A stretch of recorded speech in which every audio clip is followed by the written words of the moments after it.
Ladies and gentlemen, what's going on? Your man Eric Wilson and the entire crew in the sports arena is back on a Monday night. As you can see, I got my man ASU Sun Devil Mike Carrot fresh off the Brittany Griner press conference and is enjoying the fact that his New Jersey Devils are in Game 7 against the New York Rangers.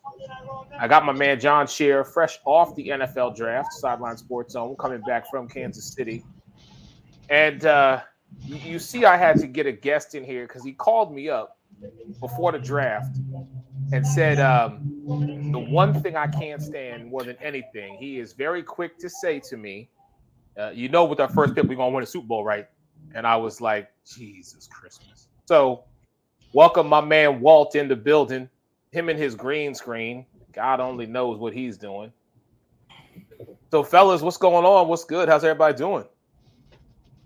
Man, I'm happy. I'm happy to say that the Devils are up 2-0 on the overrated crap Rangers. John knows how I feel about that. And the Bruins went down in Game 7 to Florida. I'm kind of bummed about that. But I'm happy that the Devils keep this up. They're all over the Rangers. They're making the Rangers look slow, Eric.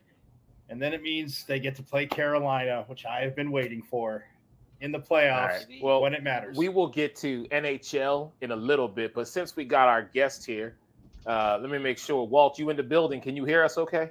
Yes, can you guys hear me fine? Unfortunately, yes. Well, Walt loves it. Hey, don't you say unfortunately. Walt loves America, and he wants to understand why people hate America if they don't agree with. So they understand. Because wow, this is a Dolphins fan. We're on in Florida, right? Yeah, we are in Florida. We are on in Florida. Yes, sir. Ron DeSantis town. Heard about what that guy's. Florida. I don't live in no Florida. Well, you support the Miami Dolphins. I support a lot of things. Oh, trust me, you just seem to have an affinity for Miami teams, John. I support a lot of things. Florida's a state that I desperately want to get to and live in. So trust me. So I understand. But yeah, Mike, I apologize if I was tardy. I was busy trying to get the parade route together for when the Cowboys won the Super Bowl. I was down there getting it all together here where we want to start at downtown right here. We're actually going to start about over there on Dirk Nowitzki Way and make our way around downtown and come on back. Hey, at least when that happens, at least I know I can come hang out with you, right? I mean, I'm welcome, right? All right. Oh, yeah. Mike, listen, when you come to my town, when you come to my city, you got nothing to worry about over here in Dallas. I never thought in all my years of doing the sports arena, I would say this. John Scheer, please talk to me about your Miami Dolphins because I can't stand to listen to these two clowns talk about their doggone damn team. Hold on, John. Before we get to that, please let me welcome the co-host, the sports reporter without pay. I'm sure fresh off a ball don't lie. My man Ray Lynn is in the building. What's going on? What did I walk into, man? What did I walk into? Well, Walt called me before the draft, and he wanted to come on the show to talk about them doggone Cowboys. And I figured since he hadn't been on in a minute, maybe he'd have a change of heart, but I was wrong about that. You mean like Tombstone? Yeah, you know. Like something. Wyatt Earp and Doc Holliday? Is that what you mean? Like the Alamo? Something. Yeah. Well, bye. Right? Hey, Mike, not a lot of people gonna get that reference. I got it. Just so you Thank you. Did my microphone tone off? I'm like somebody. I got it, bro. I got it. That's my movie, right. So I got it. John, please, for the love of Jesus, talk to me. You were there. So you were there for all 3 days. You, there's 5 Tatum. people when I was here. I was there. So I know all about the Eagles, know all about those Cowboys, know all about the Lions and their reach. No. But my Dolphins, we didn't have a first round pick. So no, you forfeited. Peters. Yeah, apparently the Cardinals don't got to get a first round pick either. But hey, let's not talk about that. They just have to swap third round picks. Like, let's change the rules as we go. Anyway, the Dolphins had a pretty solid draft. Nothing crazy. They added another running back who is just as fast as Tyreek Hill, Jalen Waddle. They had another guy like that. Who is just as fast as Tyreek Hill and Jalen Waddle? So the running back that they added is another lightning bolt to their offense. They like speed. So they didn't care about the tight end position because all they care about they say speed kills, right? They gonna kill a lot of teams with that speed this year. So they didn't do a whole lot besides that because they didn't have a whole lot of draft picks, much like other teams did. Dolphins only had a handful of picks, but they made good on the picks that they did have. They got one of the better cornerbacks in drafting, Cam Smith, who we met on Radio Row. They got one of the better cornerbacks in a steal in the 3rd round. So that was a really good pick. I didn't understand it because they have a million corners, but I guess they planned it for the future. He's a terrific young talent, Cam Smith, and I'm not upset by the draft. All right, so grade your team. I would say probably B-. I mean, for what they had with the handful of picks, they did pretty good. Me personally, I wanted Jalen Hyatt. Me personally, I really wanted him, but he went to them Giants, so he's going to make the other 3 teams in that division pay because he's going to be really good. Okay, we'll talk about that in a minute. Let me get to my sports reporter without pay because he was the only person that I spoke with during the draft, at least during the 1st round. And Ray, you didn't seem too happy about what happened, but then I think the reasoning came out later on in the draft. But talk to me. Even with the reasoning, man, I like when you're a Lions fan and our organization has botched drafts so many times, and you're watching it unfold in real time. You're like, man, we got the number 6 pick. Wait, we just traded down? Why do we do that, right? We were one of the few teams that had 2 picks in the 1st round, and this was a really, really talented draft class, right? So we have 6 and 18. We trade down, and then we trade down, and with our 1st pick. Now, mind you, the Detroit Lions haven't had a whole lot of success at the running back position since Barry Sanders, right? Reggie Bush rushed for 1,005, and then this past year, Jamal Williams rushes for 1,000, leads the league in touchdowns.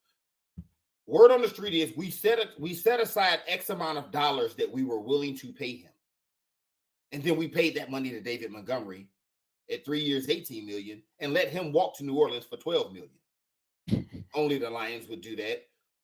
And then we get in the draft, so we have David Montgomery, we have DeAndre Swift, which they inevitably traded DeAndre Swift. But then we have a decent backfield. Our offense wasn't the problem. We had the number 5 offense in the NFL last year. We could score with anybody. We were like 28th ranked in defense. Our first 4 picks should have been defense, right? Put some talent around Aiden Hutchinson and Hughes. Like our 2 rookies bought out last year. We pick up your guy, we get my man from Philly, Gardner, CJ Gardner Johnson. Yes, sir. We pick him up from Philly, right? And then we picked up some no names. Like we picked up a cornerback from Cam Sutton. Like we Cam picked Sutton's up some guys. really good, by the way. He's really 5. So go ahead. All Keep right. it going. So yeah, man. So we reach and get a running back with a top 12 pick. And again, man, in this league, running backs are a dime a dozen. A guy can be the best running back in the NFL 1 year, and then he's Ezekiel Elliott 3 years later. No disrespect to those guys. I love Zeke. But that's how fast you can fall from grace as a running back. You know what I'm saying? Like, yeah, it's like as a Cowboys fan, you like take him, right? The last great running back, Murray, right? Was like went to Philly, and then it was like, what happened to that guy? So we reach and grab a running back with all this talented defensive guys. And then we go get a linebacker with pick 18, right, from Iowa. Which I wanted the other kid from Iowa. I really did. I wanted Van Ness. So we get to the 2nd round, pick 34. We had one of the best tight ends in the NFL last year, and we let him go in our division, right? And TJ Hockenson. And then we go draft a guy with pick 34, a tight end. Again, our offense wasn't the problem, Eric. Why are we drafting a tight end with pick 34? Like, why? And clearly my dog agrees with you because she over here barking like, why? Yeah, I think we got a steal at pick 45 with Brian Branch. It's always good to bet. Absolute steal. Absolutely amazing. But for the record, if you go look, I did a mock draft. And with pick 18, this is how highly I valued this kid because y'all got him at 48 or something like that, I think. Right. I like Cam Smith. Yeah, I like him. Yeah, I like him too. Smith. Yeah. I like him too. But much like you, I didn't like the position we didn't need, we took. I would rather fill a hole, like you were saying. And then to put icing on the cake, man, again, Jared Goff comes to Detroit, has a resurgence, kind of revives his career, if you will. Top 5, top 6 in a lot of passing categories. Him and Amon-Ra St. Brown look like they've developed this connection. Again, we can score with anybody. And we go draft a quarterback, man. Like, just didn't understand it, man. Like, and a lot of experts and analysts are giving us decent draft grades. The day one was like a head scratcher altogether. I guess once we traded Swift, it made a little more sense. Congratulations, you can have him eat. But I didn't understand a lot of what we did, man. That's Detroit Lions for you. Just like at one point we was just drafting receivers every year. You traded Swift because he had no more value left. Hold on, what'd you say down there? I couldn't hear you. What'd you say? Hey, yeah, Walt, your mic's not working, brother. Typical Cowboys fan. Oh, nope, sorry, you're still you quiet. heard that. That's better. Whatever you just. Yep. There you go. Does that work better? Yeah. Yes, there you are. There you go. Okay. No, I was saying you're not excited about Hendon Hooker coming down there and launching the bomb for you guys. I guess if we're looking way into the future, right? Like a lot of times, man, players just need a change of scenery, or they just need something, right? Shout out to John, because 3 years ago people were out on Tua, and then you gave him 2 receivers and was like, wow, this kid can play, right? Gave him some weapons. People were out on Jared Goff in LA. He's only 28, by the way. He's only 28. This is the guy that was the number 1 pick. Yep. Been to a Super Bowl. And we as Detroit have had belief for the first time in I don't know how long. Like the team looked really good, especially on offense last year. So it's like that's not a position that going into the offseason I was like, man, we really need a quarterback. I was like, no, Jared Goff will do for now, right? And he was healthy. He didn't have injury concerns either, as well. Just so we're clear about that. Like it's not like Tua where you're like, yeah, you got to get a backup. Goff was 100% healthy for you. You know what I mean? Hey, Goff had to start with Jeff Fisher as his head coach. Sorry, Eric. Go ahead. No, I'm giving him props. Like he wasn't hurt. 28. Everybody's got to go through their trials and go through their obstacles to get to where ultimately we know and hopefully Hey, you don't get to talk to us about trials and tribulations when your team was just in the Super Bowl. They paid the quarterback. He's gonna be around for a while, and then y'all nailed the draft. You don't get to talk to us when your team just stole game 1 in Boston and Harden scored 45. You don't get to say nothing, sir. You get to talk to us about struggles and trials and tribulations when your Chicago Sky just won a championship a couple of years ago. Your Philadelphia Eagles just won a championship a couple of years ago. Don't talk to me about struggle. Just came off you don't know my series. pain. You don't know my pain, Eric. I'm a Lions fan. Let it sink in. Look, Ray, hold on, time out there. Hold on, Ray. I got love. You need to understand something. Out of the 3 other teams that are on this screen right now, outside of mine, I got the most love for the Detroit Lions. And I need you to, seriously, you already know how I feel about Mike and I don't know. I got an older brother that's a Lions fan. I appreciate you, Eric, because last year, and I'll say this last thing about not knowing my pain. You don't know my pain when I had to do a whole video like this with my microphone, and it was just for show because Mike sent it back to me with no cable. You don't know my pain when I don't have a cable for my microphone. Eric has the cable. Eric has the cable. Why I don't have it. I don't have it. The only thing I put in my bag was the microphone. Eric took all the cables, Ray. Eric, I told you I did not have the cable, and I did not leave it there. Fine, Ray. I will look through all my stuff. I'm good. I got another one already. And if I have the cable, I will make sure I send it to you. It won't be 2 months like Mike. It's the cable. I'm good. Okay, fine. Since I can't talk about trials and tribulations, then I'll go to the worst team in the entire NFL. That is Mike and Walt's Dallas Cowboys. Talk to me about what y'all thought you did and what y'all are trying to crystal ball yourselves to a 2023, 2024 Vegas Super Bowl. Go ahead. Go ahead. Mike, I'll take this one right here. First off, let me just say this.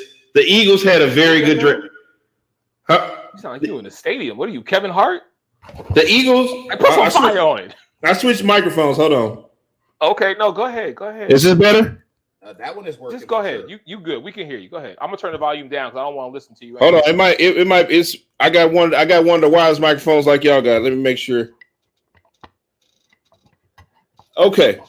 So what I was saying was that you guys actually had a good draft. I want to give you guys a round of applause. The Eagles. You guys had a damn good draft. Thank you. I know. Now, of course, our draft picks. We took a DT in the first round. We got us the tight end. We got us a cornerback. I think the surprise pick that we got is going to be the middle linebacker we took from Texas who likes to hit hard. That was probably my favorite pick of the whole draft.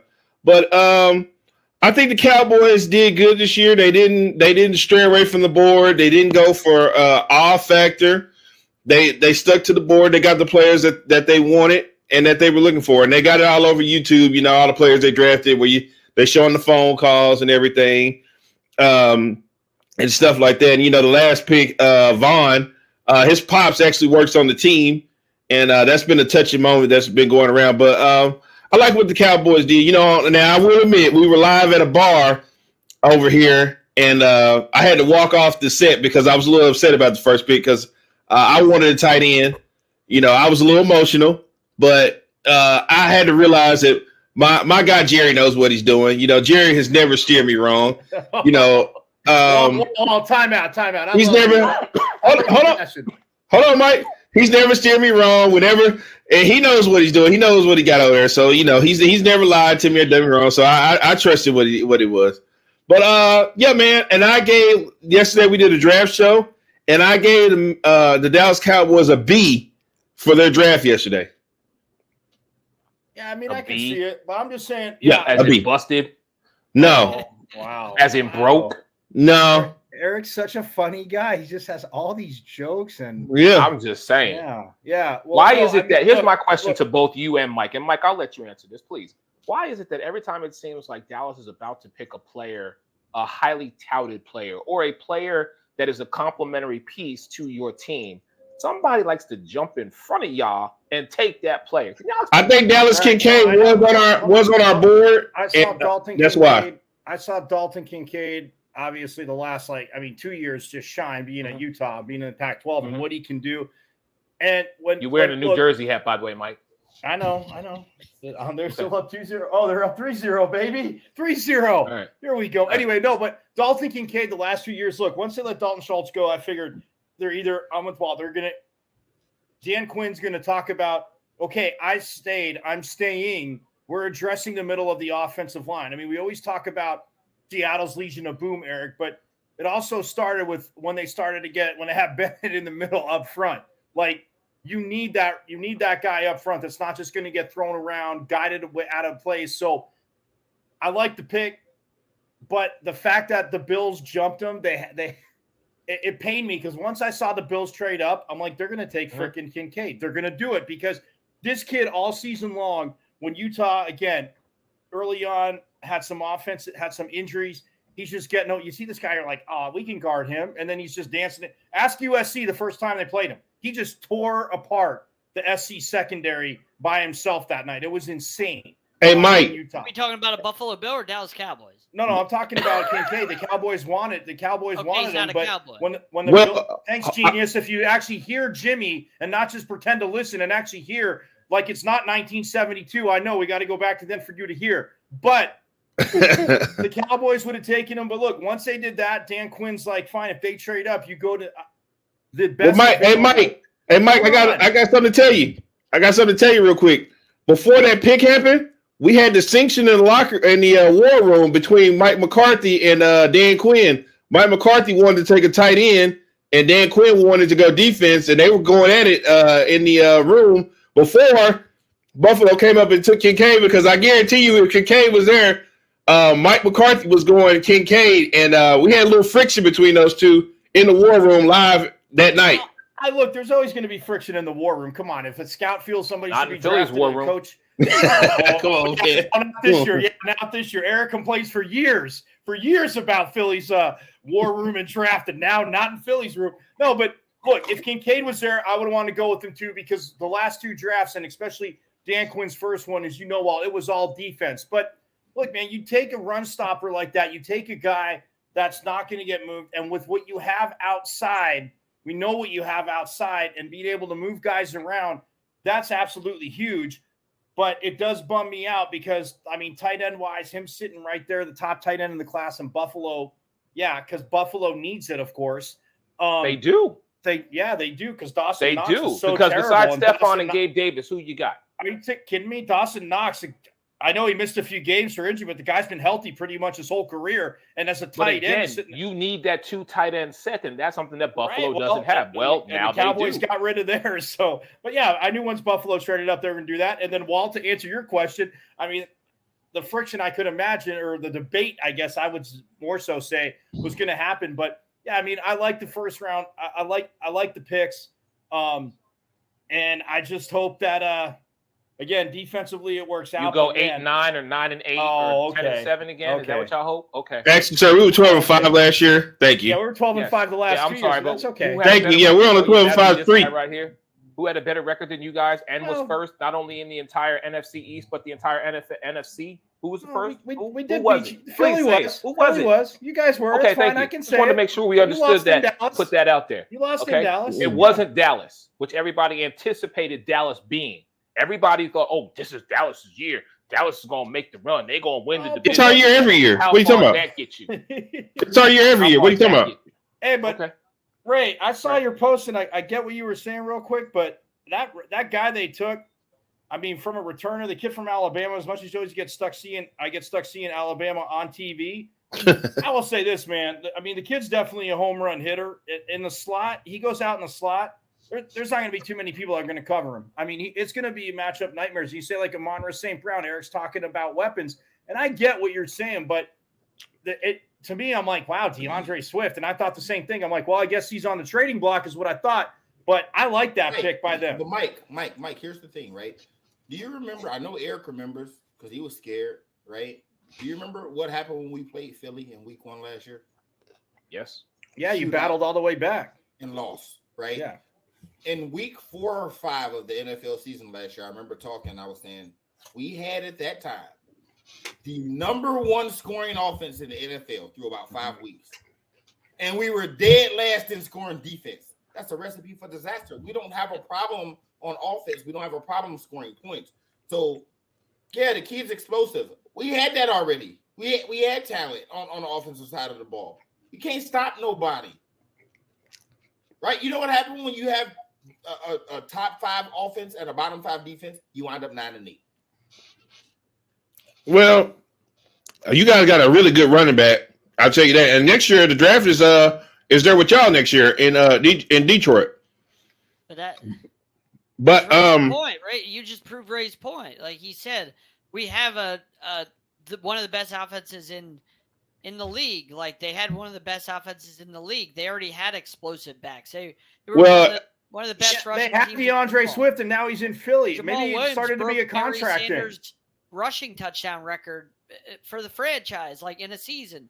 Like they know how to run the ball, they know how to pass the ball, they know how to block. They don't know. we know why they got rid. We know why they got rid of him, though. We know why they got rid of him because this adage of don't pay running backs is why they got rid of him. This is his last year of his contract. They got rid of him. Here's the thing: they got rid of him. He went and signed for $12 million 3 years in New Orleans, and we paid David Montgomery $18 million. Well, they got rid of Swift because his contract was up this year, and they didn't want to pay him, so they just gave him to the Eagles. This whole adage of don't pay running backs is why they got rid of him. Just to go and draft you a new one every 4 or 5 years is why he's not here. And I say hats off to the Falcons. Because look, I know the talk was about Carter Bijan Robinson, what that kid can do. The fact they took him there, it's just like Eric when we talked about when the Giants took Saquon Barkley. I was annoyed as hell because I'm like, they got the and not even because it was Penn State. You and I was talking to you and I said he was the best. He was the best. He's the best damn player in the draft. And Bijan Robinson, dude, there ain't linebackers that can cover him. He's a 3-down back. He doesn't have an issue with pass protection, and he's an absolute freaking stud. So look, Ray, can you do me a favor? Repeat everything you just said, but change. You just erase Detroit Lions. You write Atlanta Falcons. You speak directly to Mike. They didn't have a running game. The Falcons didn't have a running game. The Atlanta Falcons were number 1 in offense in rushing attack last year. Number 1, Mike. They didn't have a running game. Number 1. That was all they had was rushing attack because they couldn't go to football. Mike, what's better than one? And do it half by half. Do it half by half. What's better than one, Mike? What the hell did they do? And they still didn't have anybody as good as Bijan. You're telling me they have somebody better than Bijan Robinson? You're an absolute fool. You're missing the point, Mike. Kyle Pitts. Hold on. They couldn't win with it. Great. They ran Mike, against you're who missing. they- Mike, stop. You're missing what No, John I'm is not saying. missing the point. Just They have the Yes, number- you are, Great, because okay. And you're no run you're game, you're right? putting the totality of the team as a whole. What John is saying is you take the offense of the Atlanta Falcons. They were the number one rushing offense in the entire NFL. They had a Okay. rookie running back run for 1,000 yards that they got late in the draft. That's what he's focused on. We're not talking about the record. We're not talking about the team. We are talking about the rushing attack of the Atlanta Falcons. They were number one. They can Yeah, play but you got Bijan. Everybody said Bijan was the best player in the draft, so I can't really knock him for doing it. But he's right. You don't take. You got a 1,000-yard rushing running back. You don't go draft another running back. But Defense is here- atrocious. Hey, that the top 5 rushing teams last year per yards per game. The Bears were 1, the Ravens were 2, the They were Falcons were yard- 3. They were number one. Rushing yards per game, total rushing yards per game. The Bears were number That- 1. Go look at it. Go look at it. Go after. Oh my God. Okay. The Bears were number 1 last year. So yes, you're right. You're right. The NFL website is wrong because I looked at it earlier and I had to go back. Am I going blind? So the Falcons were number 3. They still don't have a running back as good as Bijan Robinson. Bijan's But great. they now have Bijan Robinson. Now they do. Right. And And Eric, you say you're not saying overall. So fine, they had a top 5 rushing offense. Great. And we're not talking about wins. What's the whole point of the game? Is to win. Dubs. So run the damn ball. Yeah, but that so that's one of those things where it's like, it's like beating my head against a wall. Beat it against the wall because Bijan Robinson was somebody like Kyle Pitts, and now you see these offensive things with Arthur Smith. Yeah, but Let me ask this idiots. question to you. Cool. Hold on, Ray. I promise I will get right back to you. Let me I'm ask this good. one quick question. All right. Who is the guy at the helm right now for Atlanta? Drake Desmond London, Ridder. correct? Desmond Desmond Ritter? Desmond Ridder. Desmond Ritter. My Get out of apologies. Desmond Cincy. Ritter. Okay, so Desmond Ritter now is going to be the guy who has Kyle Pitts, who has Bijan Robinson, and other weapons. No excuses. Does he make Atlanta in a division that is completely wide open, in my opinion? Because who do you have? Baker Mayfield, Derek Carr, Bryce Young, and Desmond Ritter. I mean, listen, all love to Derek Carr and Baker Mayfield, but in a division that can be won with maybe 8 wins this season, and I can't wait till August and we get to our preseason predictions. I'm just saying to you, Desmond Ritter has an opportunity. Wait, who's Baker Mayfield playing for? Tampa. Tampa. He signed a Okay. I think. Okay. Yeah. So my question now becomes, does Bijan Robinson become the man to usurp Desmond Ritter? And he is the guy. So the weight, the load, everything is going to be on his shoulders this year to show up and be the man in Atlanta.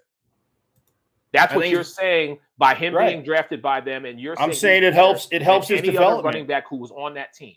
It helps his development. Because that's not. No, I'm not talking about helping his development, Mike. I'm talking about, is he the guy this season for Atlanta? Yes or no? Desmond Ritter? No, Bijan Robinson. Oh, hell yes. Absolutely. Okay. All right. That's all I wanted to know. Ray, go ahead. And then we are transitioning over to the NBA. Please, sir. We can transition. I just it's funny, like in sports debate, like in the middle of a debate, people will switch their argument. And I don't have a horse or a dog in that fight. But the argument was Atlanta doesn't have a good rushing game. And then the statistics say they were 3rd in the NFL in rushing. That argument is shot. Like, if your argument was, and it was, Atlanta's rushing game was awful, it clearly wasn't. Like, it clearly wasn't. So if it's just like, hey, that was the pick because he's the best available player. Okay. But the argument can't be, oh, they took him because their rushing game sucked, and then the numbers show they had the number 3 rushing attack in the NFL. No, I didn't say the rushing attack sucked. I said I applauded him for taking him because he's the best player in the draft. Play the tape. I said he's the best. He was the best player in the draft. We're going to play it back. BPA, best player available. He was the best player available. Let's go to the NBA. Let's go. So Mike can calm down and he can focus on Phoenix and Denver and that situation. But we did see Philly take game 1 tonight against the Boston Celtics, which I was very surprised at. Let me be very clear, because the health of Joel Embiid is going to be something that, yes, Mike, I know 4-1, 4-0, just you all right. Joel Embiid's health is going to be something that I'm going to pay very close attention to, especially with this series, because I can't tell you the last time the 76ers beat the Boston Celtics in the postseason, okay? So this is a series that I may not have paid attention previously because it was Brooklyn. And shout out really quick to Dom DeRubis. I haven't forgot about you, sir. You're lucky my schedule was my schedule, but I'm going to come find you, sir, because you owe me. Anyhow, like Nas says, owe me back like you owe your rent.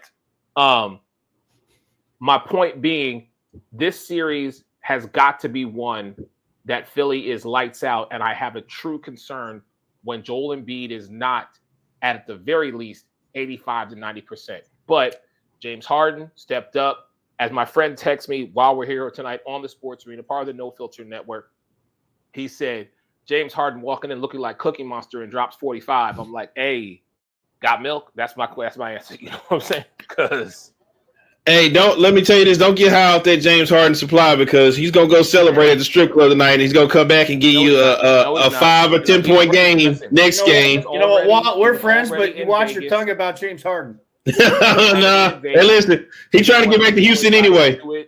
Him and his boys got into it outside of Flamingo. They had to go inside and hug it out, which I don't know whether it was at the Flamingo in the first place. But that's all done and said and done. So let me get this straight. He's in the it's the playoffs and he's still at the strip club. He's still in the playoffs. He's still in the strip club, huh? Well, he had some time off. We focus. And if Dennis Rodman can do it, then damn it, so can James Harden. But wait a minute. So I just want to make sure I understand. 2 things happened. Thing number 1, James Harden was at a strip club. Again. Thing number 2, with no Joel Embiid, James Harden scored 45 points and beat the Boston Celtics. And of those 2 things, we want to talk about him being at a strip club. Yeah, yeah, because we know what that means next game. We know what that means next game. That means next game coming out and give you about 10 or 12 points. You can't find him nowhere. Okay, Walt, you're off your rocker. Listen, that's kind of like last season. Like Mahomes having an MVP season, as soon as he have a bad game, I'm like, see, I told you, like that. Like he's gonna wait until Harden. When did he have a bad game? He really didn't. Right? He didn't have a bad game. I'm just simply saying, like when we do that with players we don't care. Like me, I'm waiting on Jimmy Butler to have a bad game so I can you watch your tone, right? I'm just saying, like I'm waiting for LeBron to have a bad game. Watch your tone. Hey, easy, pal, easy. The man scored 45. Yeah, and I don't care if he goes to. Hey, let me ask you, how many times has he done that this season? Why don't he didn't need to do it that much? I'm just saying, we used to him putting up 45 and 50. That's the thing, though, right? Okay, so let's use your team. We can transition real quick back and forth. He's nowhere near as good as he used to be, but Ezekiel Elliott's role isn't the same thing in Dallas as it used to be. No. I'll stop you. Use my basketball team for an example. I got Luka Doncic down here. That's a great example for you. Go ahead and throw his fat ass in there. So you don't got a basketball team. He a hooper though. Yeah, he's hooper. I'm simply saying, since he left Houston, when he went to Brooklyn and he's playing with KD and Kyrie, and then he gets to Philly and now he's playing with Embiid, who quietly now has won his 2nd scoring title, right? He literally transitioned and settled into that point guard facilitator role. People ask how many times he dropped 45. He led the league in assists. James Harden is one of 6 players that have scoring and assist titles, and he's the only player with multiple. No, him and Russ, I think, are the only players with multiple scoring and multiple assist titles. James Harden got 2 or 3 assist titles now to go with those 330. The man done average 35 points, and he done average 11, 12 assists. He can do it all. Yeah, you holding up a 0. The question you asked was how many times he scored 45. His team didn't need to score 45. They needed to get 11 assists a game. Yeah, exactly. They needed to get easy shots for guys like Tobias Harris. They needed to get open looks for guys like Tyrese Maxey. Joel Embiid averaged 33. He didn't need James Harden to score 40. Joel Embiid's out. We need James Harden to score 40, and he did it.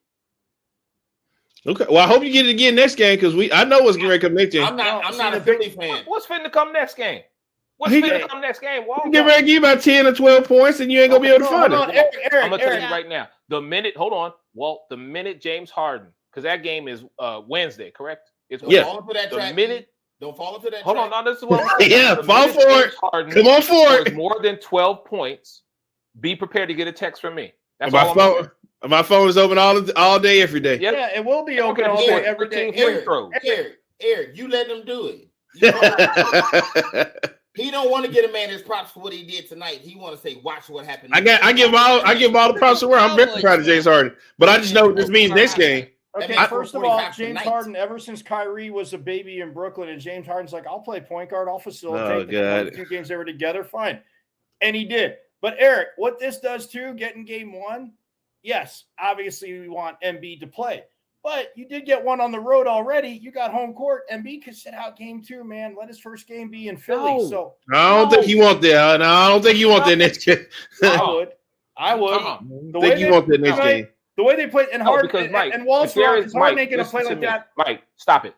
If there is an opportunity to get rid of Boston sooner rather than later, You better get him. I want it because I would rather rest up for the Eastern Conference Finals than have Joel Embiid sit out a game and potentially be 1-1 with Boston having to go back. Will you look at me when I'm talking to you? Thank you. I am looking at Look you. at me. Look I'm at looking at games you. 3 and 4. Because if there is a possibility for 3 and 4 for Philly to do something that they have, which I don't know the last time they have done it, if they've ever done it, which is shut out Boston.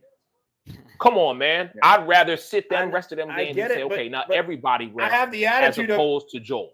not giving away the game. I'm just Don't play- look what they Mike. did tonight. Look what they Mi- did tonight. Mike, don't play with your food. The Sacramento Kings. The Don't Sacramento Kings found that out. Don't play with your food. They played with their food against the Golden State Warriors, and the Golden State Warriors came back and put them out. Okay, the Warriors and the right, and they did, but the Celtics or the Sixers are a little bit different than the Kings. So let's not even start comparing there. Secondly, all Yeah, you're right, the Kings are better. They went toe to toe. They went toe to toe without him, and they won.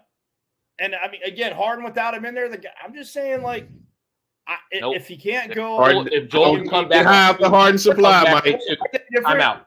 Ray, I'm gonna give you the final word because we got to keep it moving.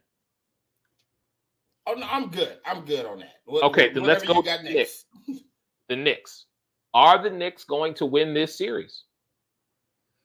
I mean, Jimmy Butler rolled his ankle, so we have to see if he's playing next game or not. But if not, then You're funny. they could sneak in there and get them one too. But not man, that's a tough one.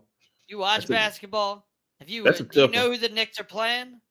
Come on, the Yeah, Knicks but are if playing Jimmy the Butler best- rolls his ankle and he ain't playing, that kind of gives him the edge. They playing the Miami freaking Heat. Like that's why that guy up there said they want to rest up because he knows what happened last week. He knows what happens when he plays the Miami Heat. Tries to use those 2 words, comes back to bite him in the ass. So he knows I he's ain't got to said be him. as rested. I ain't as said it all humanly day. possible. I ain't said it all He season. knows he's I in ain't for said a it on damn this dog show fight. tonight.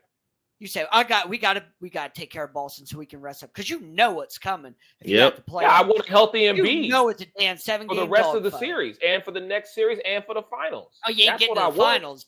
If you play us, Oh, you when ain't I getting get to the okay. finals. Okay. All right. That's all I right. feel like Julius That's Randle. Don't worry about that. I feel like Julius Randle's about to shoot them out the playoffs. He ain't even played That's game fine. 1. Like, Yeah, Are the when he Knicks get gonna back, win he this series go against get the Miami? ball. Like, oh, I got to shoot it. I will I say work. this is on the verge of being the most interesting playoff series left. Yeah, it really is. No, I'm serious. It really is. It has nothing to do with John's team. Tyler Hero's already out. Yep. Jimmy just rolled his ankle. Mm-hmm. Julius Randle's hurt, and now there are reports out that Jalen Brunson might have tweaked his ankle too. Oh my God. Who want to watch this? Who wants to watch this? Yeah. why not?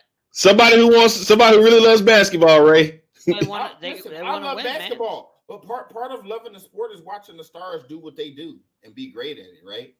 Like, Right. You know, if the 2 best players on both teams, no disrespect, and I like them. If Bam Adebayo is the best player on the floor, I don't know how I'm excited I am to watch. Hey, Ray, Blue, Mike, and Eric. Let me ask you this: we've been seeing a lot of stars get injured in playoffs. Are we starting to feel like this load management stuff is kind of defeating the purpose now? Because we load manage Kawhi all season, he's got a sprained ankle. We load manage all these players, and they're still getting hurt in the playoffs. Well, so Kawhi is degenerative though. Like Kawhi is a habitual injured player. Ooh.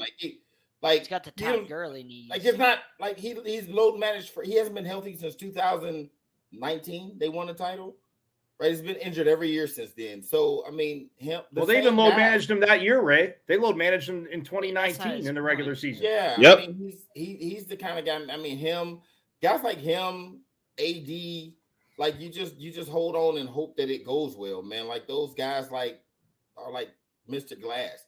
I'll tell y'all an interesting tidbit, and I just said this on Ball Don't Lie. Don't even know if y'all knew this. First time in NBA history, we are in the second round of the playoffs. There's 8 teams left, and every seed is represented. Did y'all realize that? And every seed is what? Represented. Yeah. There's a 1, 2, 3, 4, 5, 6, 7, and 8 seed left. There's 1 seed of every left. Yeah, 8 seed is Miami's the 8 seed, LA's the 7, Golden State's the 6.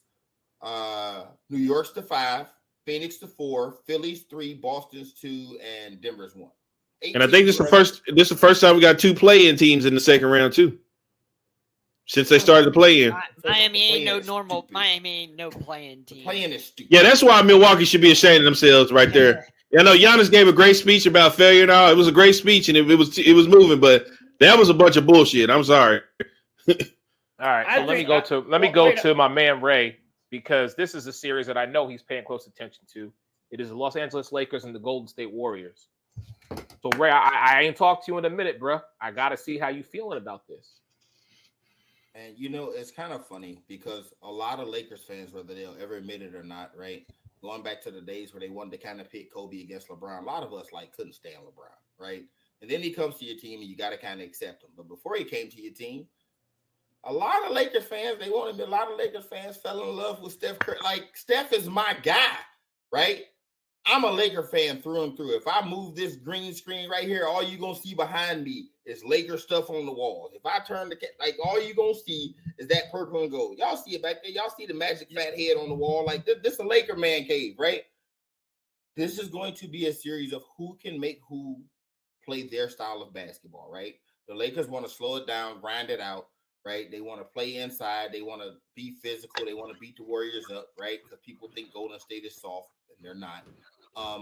Golden State want to make this a track meet. They'll make it a track meet. Pick up the pace and try and outscore us, which you can, right? Go ahead. I'm sorry, Ray. I was going to say I agree with you on that too. I just think that coming off a seven game series, these guys ain't young no more. They're not no spring chickens. I think that's going to have a little bit of effect on Golden State. Well, we know Golden State can do this, though.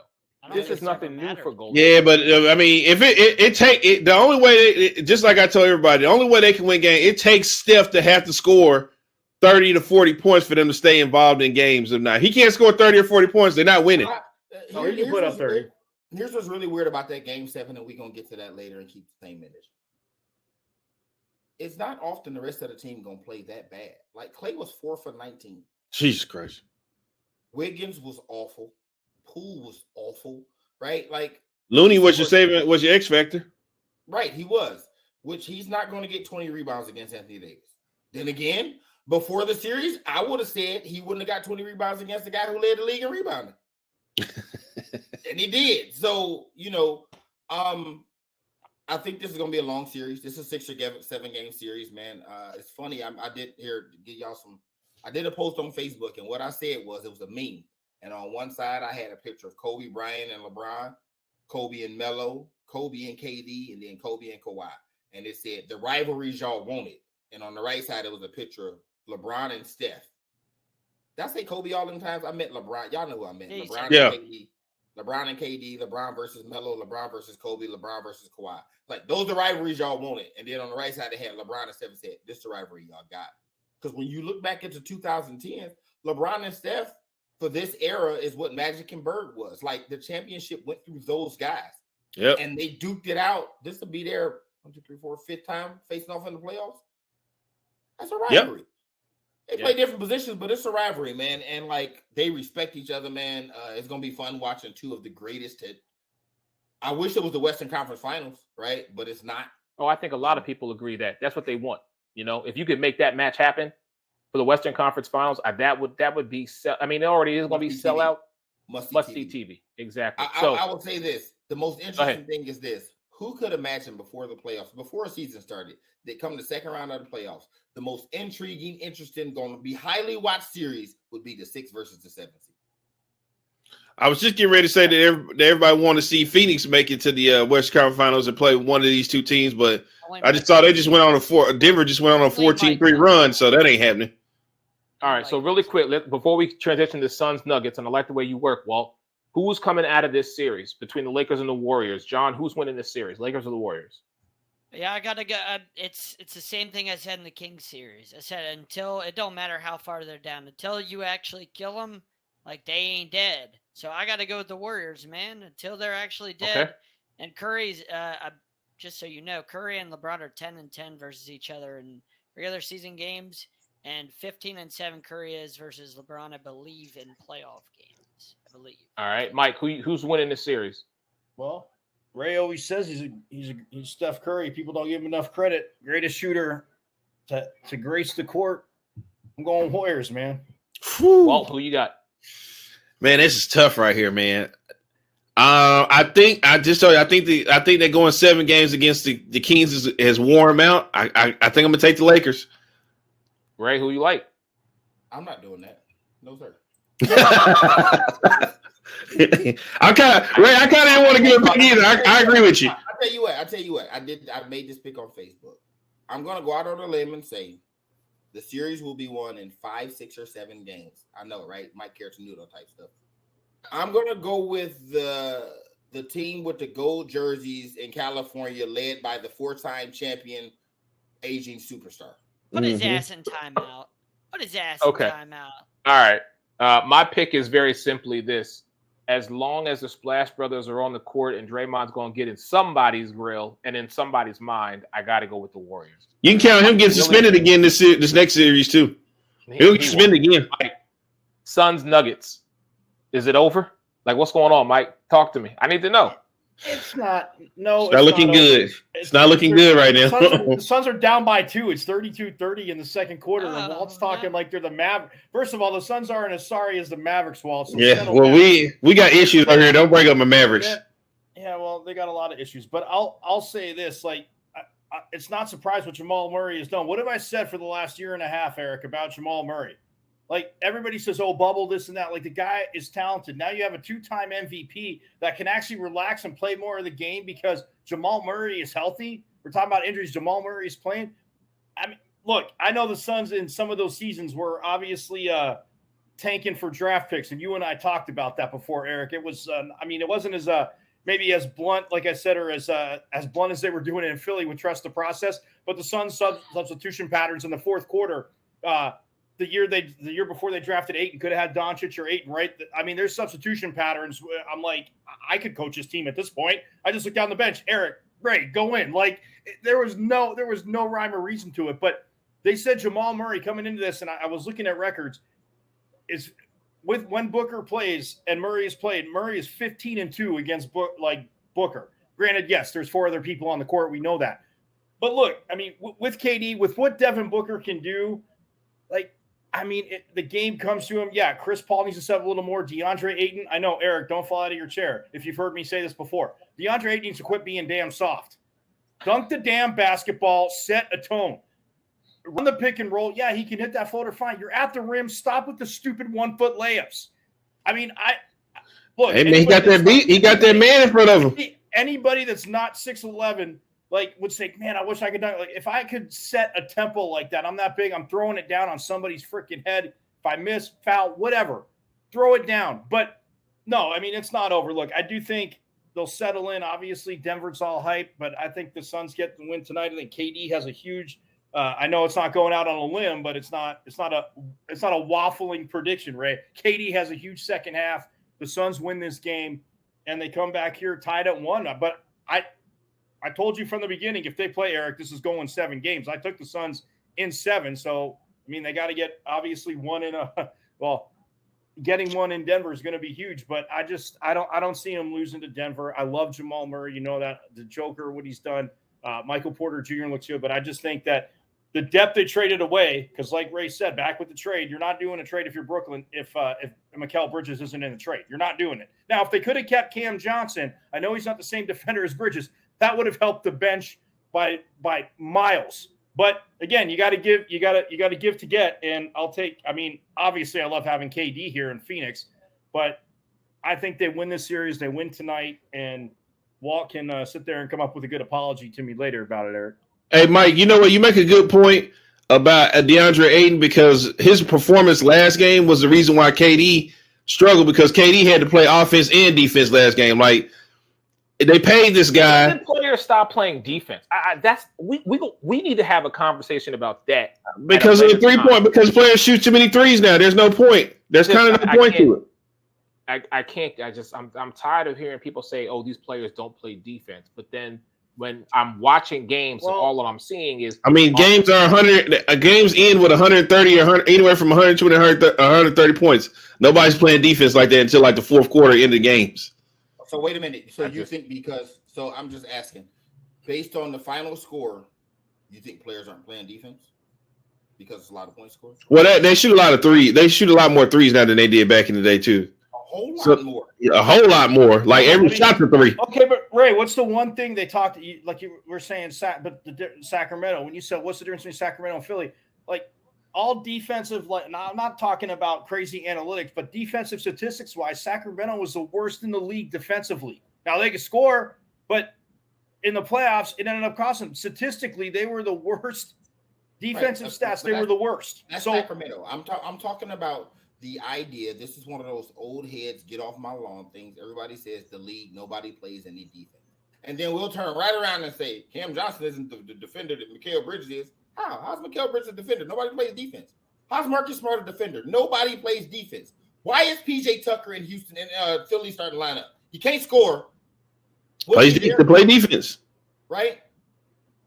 And yes. The argument with him, if just statistically, there's no argument for Embiid and Joker. But the argument for Embiid is, besides the 30, he played both sides of the ball. That's what people say, right? So how's nobody playing defense? Like the league is talented, man. Like it's a guy now who's the 7th, 8th best guy on the team who would have been an all-star in yesteryear. Like dudes is super talented. Look, Jordan Poole is the 4th best player on his own team. Pool party. It's just dudes is trying. Like it's just. We only got about a few minutes left, and I want to make sure I hit these last 3 points. So, John Scheer, you were for the last 2 years, my brother, you've been representing the brand Sideline Sports Network. You was in Vegas with me when we did the draft last year. You was with Tatum this year in Kansas City. So just talk to me about the experience, man. Yeah, it was great. Obviously got to try Casey barbecue for the first time. Well worth the hype. Lived up to the hype every bit of it. So got to, visit the Chiefs Stadium, do a tour of that, see the Lombardis, the AFC Championship trophies, and all the stuff that they got, all their history. So that was great. And then being at the draft, being in the press room with all the players, Bryce Young, Anthony Richardson, all those guys that came in, that was just great.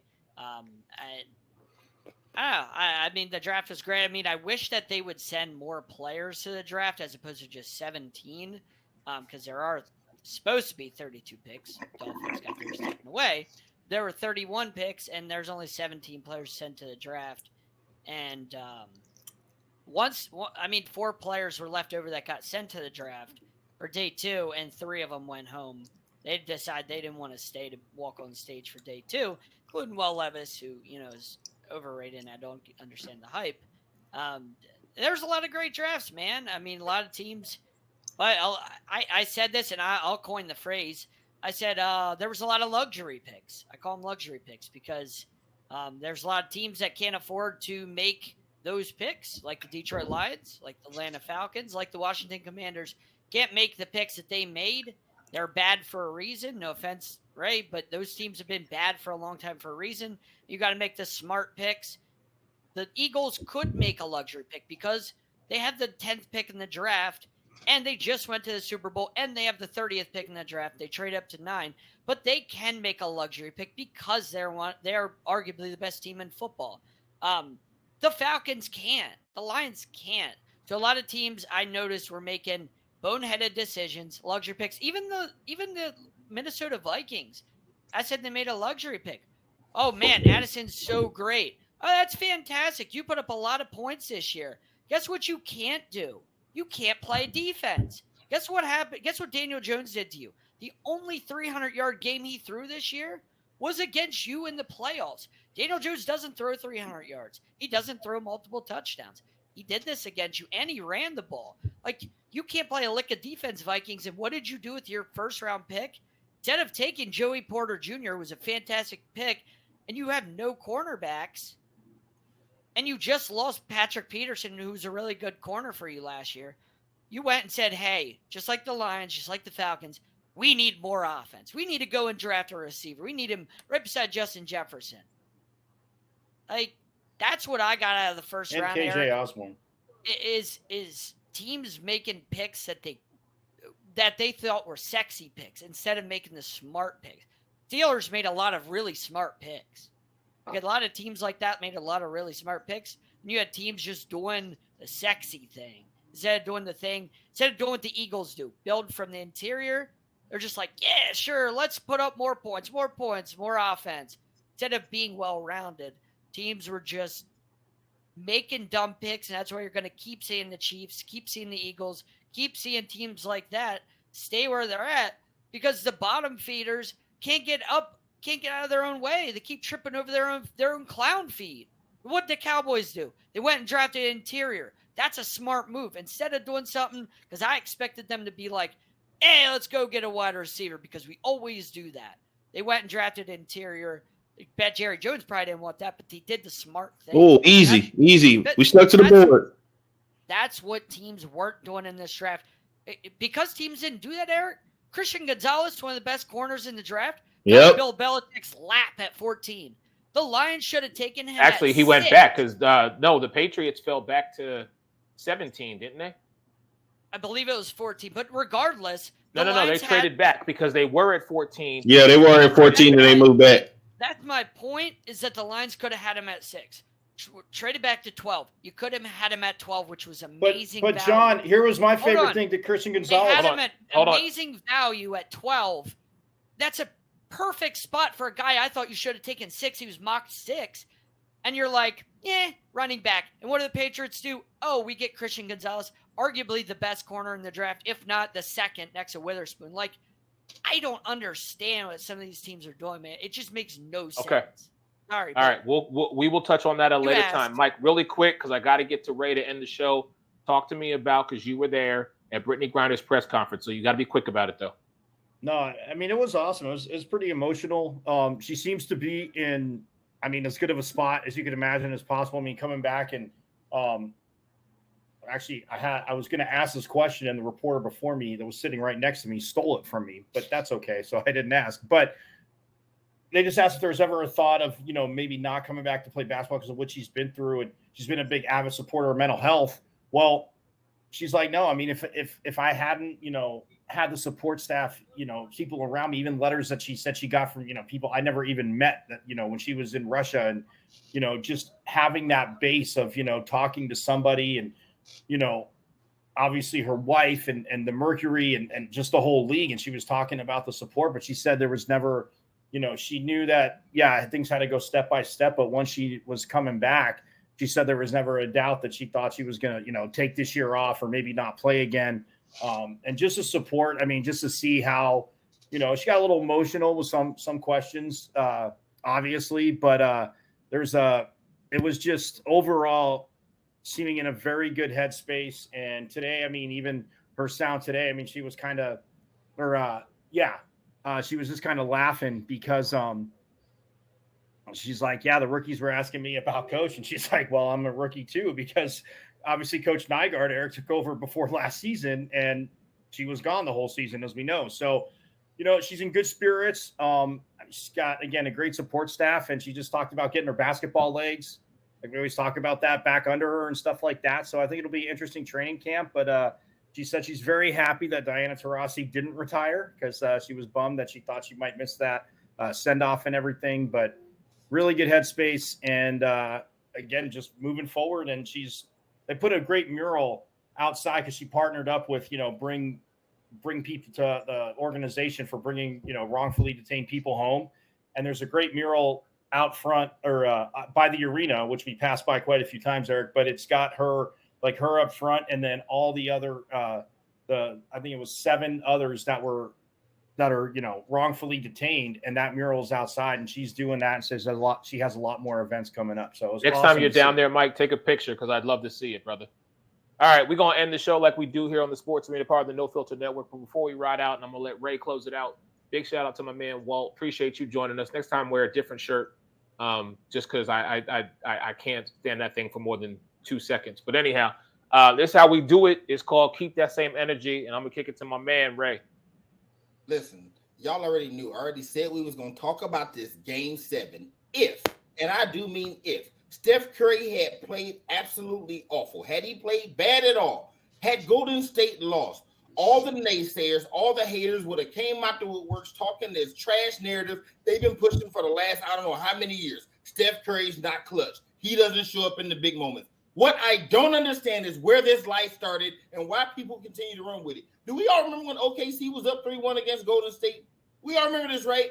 Steph Curry blew a 3-1 lead in the finals. What nobody talks about is he overcame a 3-1 lead to get there. Everybody remembers Game 6 Clay. What nobody said is Golden State was down 3-1. Steph goes 31.7 rebounds, 6 assists, 5 steals. Game 6, 31 points, 10 rebounds, 9 steals. Game 7, 36.5 rebounds, 8 assists. Steph Curry is unbelievable in Game 7. First Game 7 in his playoff career. He goes 33-9-5. His next Game 7, 36-8-5.